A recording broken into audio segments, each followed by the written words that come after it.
Sanibona, ngaphambi singene kwivideo namuhla, ngithi angithathe lethuba ngibonge i-support nothando nesikhombise lona lingaphezu kokucabanga kwethu.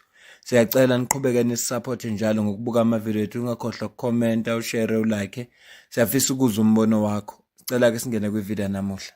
Police officers from Gauteng Organised Crime Tracing Team and Police Emergency Service, Flexi, arrested a 36-year-old man after he was found with 2 rifles, an AK-47 and 308 semi-automatic and more than 80 rounds of ammunition in Roodepoort. On Monday, 5 January 2026, police received information about unlicensed firearms being harbored at a certain house in Roodepoort. A team of 2 police units was mobilized to follow up on information. As they searched the house, the police found 1 AK-47 rifle, 1 308 semi-automatic rifle, and 1 magazine and more than 80 live rounds of ammunition. The man who was found in the house was arrested and charged with possession of unlicensed firearm and ammunition. He is expected to appear before Roodepoort Magistrate Court in due course. Gauteng Provincial Commissioner Lieutenant General Tommy Mtombeni applauded the team for acting swiftly after receiving the information. The firearms will be taken for ballistic tests to establish if they were used in the commission of other crimes. Uma sidlulela phambili sizokhumbula ukuthi ngoDisemba, angisakhumbuli noma umhla ka-16 noma emveni komhla ka-16, kwadutshulwa kwabulawa uDJ Waras lapha eJohannesburg. Ngakho-ke amaphoyisa asazisa ukuthi ane-footage yabantu laba ababonakele bedubula uDJ Waras, futhi kulabantu ababonakele bathathu kunomunye onama-dreadlocks. So emveni kwalapha amaphoyisa asazisa ukuthi kuyothi kushaya umsombuluko, ngoba kwakula kolwey'thathu lwesine kanje besazisa ukuthi yothi kushaya umsombuluko umsolo lo bazobe sebembophile.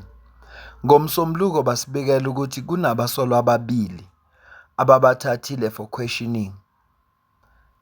Okuthema kuyoshona ilanga baconfirm ukuthi cha, labasolwa laba sebezochargewa bese bevela phambi kwenkantolo ngoLwesithathu. Okuthema kufika lolo lwesithathu lolo esasithenjiswe lona, kwase kuvela umuntu owayeseyedwa.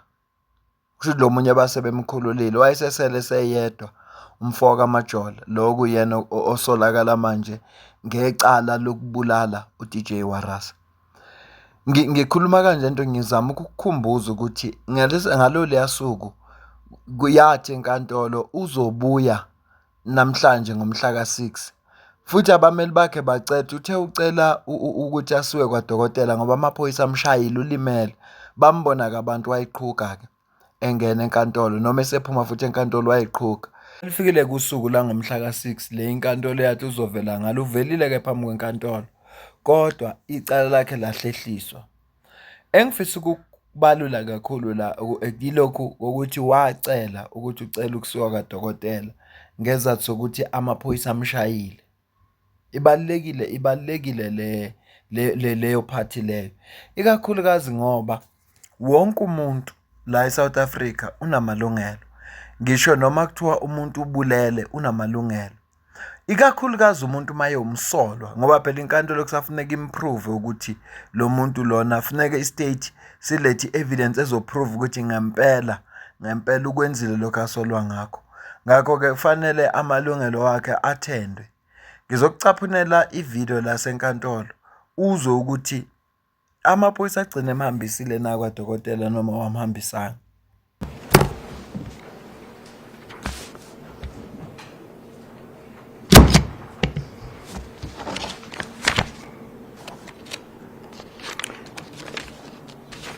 Mr. Majola, I understand that you did receive treatment as requested at the Johannesburg prison. Is that correct?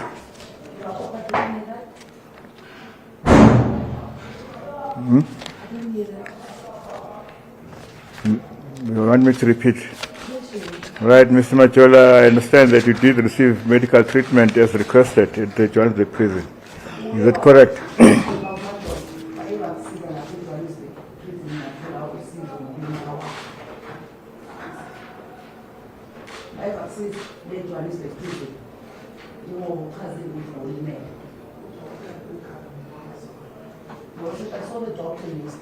Okay, that's fine.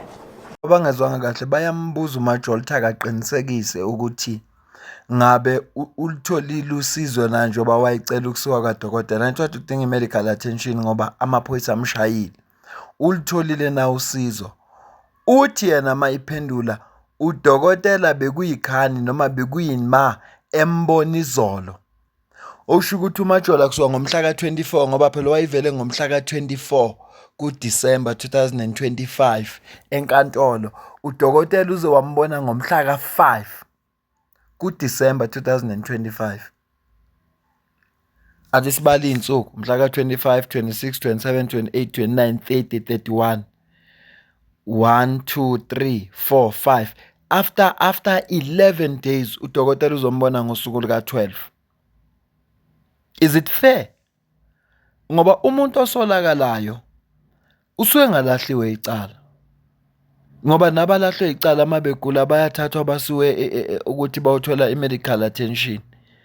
So iyabona nje angimkhulumeli kodwa nje lento eyenzekayo aka-treatwa fair lo muntu. Okunye nje okungiphethe kabi mina nje personal ilokho kwenziwa ngamaphoyisa ukuthi angayidedeli footage siyibone. Nginakho emqondweni wami ukukholwa lento eshiwo ngabantu ukuthi la kunomdlalo odlalwayo. Amaphoyisa kungenzeka abopha umuntu ongeyena ngoba evikela abantu abathize kusho abantu, kodwa sengithanda ukuvumelana nabo ngoba kungani amaphoyisa angayidedeli footage. Sibonile ku-social media khona insizwa ethathela usisi phone ePitori yabanjwa eJohannesburg lensizwa ngoba i-footage yaphuma ku-Twitter abantu bayibona lawo bantu babanjwa. Sesike sabona esikhathini esiningi make kwavela i-footage abantu ababaziyo lawo bantu laba uyashesha umuntu uku-identifyeka kuthiwa lona usibani. Kungani amaphoyisa angayidedeli i-footage? Imibuzo nje sizibuzayo nebo yebo impendulo ngeke siyithole kodwa futhi angeke sisho ukuthini kodwa kuyasolisa ukuthi bangahlala bengayidedeli footage ngoba nathi kufuneka sibone onamba labantu ngoba mhlambe laba abanye ababili uMajola ekhona eyingxenye yabo kufuneka sibabone ukuthi nampa abanye.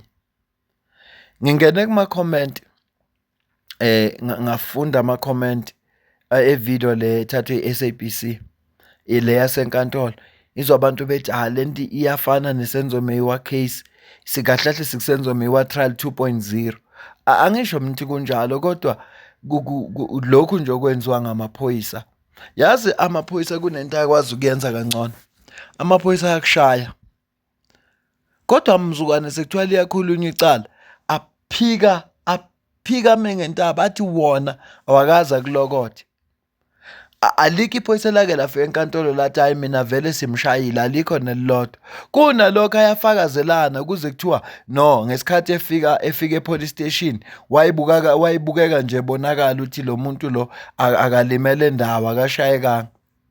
Lento ngikhulunyiswa ukuthi uMajola ufike eqhubeka namanje usaqhubeka kodwa wakhala no udinga i-medical attention ngoba amaphoyisa amshayile. Kungani bembeka insuku ezingaka noma balinde ukuthi athi ukurecover ukuze mayifike efika kwadokotela udokotela angamboni ukuthi unenkinga noma ulimele kangakanani?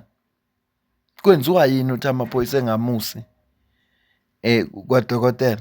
Asike sizwe ukuthi sitheni isinqumo kodwa nje bekubalekile ukuthi sidlule kule part ukuthi kungani amaphoyisa bengazange bamuse kwadokotela ngesikhathi baze bamusa after 11 days ngosuku luka 12 kuyina bemusa kwadokotela.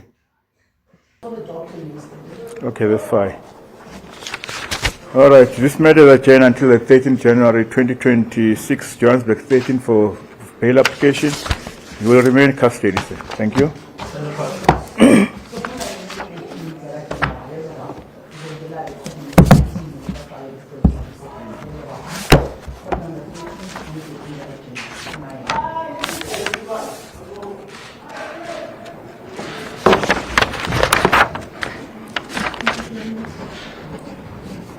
icala leli lihlehlela umhla ka-13 kuJanuwari 2026 lapho azofaka khona isicelo sebheyili. Sho ngalo langa-ke bazobe bekhuluma udaba lwakhe lebheyili.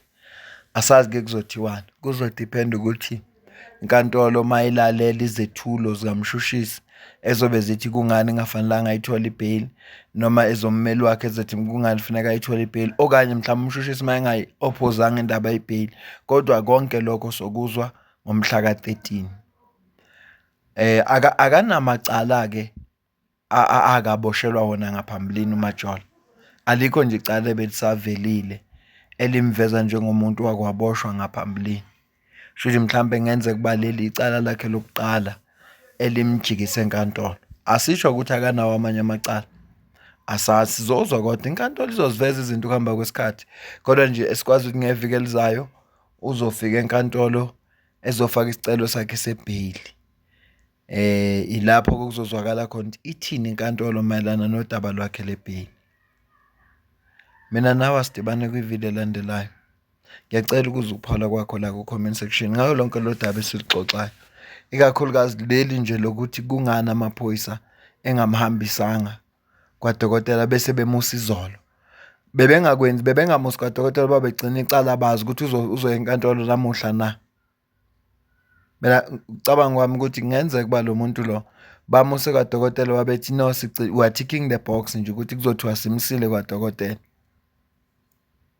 ukuze mayibuzwe enkantolo kungaveli into ezovela njengeloophole esayidini lamaphoyisa. Kodwa umbuzo wami uthi kungani bethatha isikhathi eside kangaka ukuthi bangamusi kwadokotela umuntu ebethula imele, ngoba phela udokotela befuneka ambheka athi hhayi awulimelwe niqamba amanga.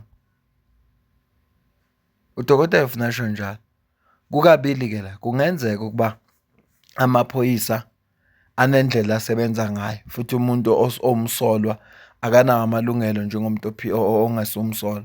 Okwesibili, kungenzeka ukuba amaphoyisa amshaya ngempela manje buwafuna ukuthi athi ukurecover ukuze mayemusa kwadokotela kungaveli ama-injuries azokwenza ukuthi kube necala futhi elizovuleleka against amaphoyisa ukuthi ashaye umuntu.